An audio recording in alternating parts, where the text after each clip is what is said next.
Բարև ձեզ։ Ես գտնվում եմ Ապարանի Սուրբ Խաչ եկեղեցու բակում, որը թվագրվում է 4-րդ դարով։ Մեր ամենահին եկեղեցիներից մեկն է։ Եվ այստեղից իմ զորակցության խոսքն եմ ուզում հղել հայաստանյա ծառայքելական Սուրբ եկեղեցուն, նրա ամբողջ նվիրապետական կառույցին,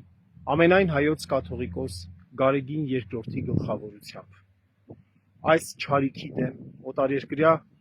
գործակալների նոր իղծ օրակարգի դեմ պայքարում։ Եվ ես համոզված եմ, որ սա էլ կանցնի։ Ինչպես ասել է Մեծն Թումանյանը, գլխովը շատ ամպեր կանցնեն, սարը միշտ կա անսասան։ Իսկ հետագայում պետություն եւ եկեղեցի հարաբերությունները նոր որակի վրա են լինելու, նոր մակարդակի վրա են լինելու, եւ պետությունը աջակցելու է եկեղեցուն, անելու է այնպես, որ ժողովուրդը ավելի ու ավելի շատ լինի եկեղեցու մեջ, ավելի ու ավելի շատ կապվի եկեղեցուն, որովհետև ժողովուրդը ինքը եկեղեցին է։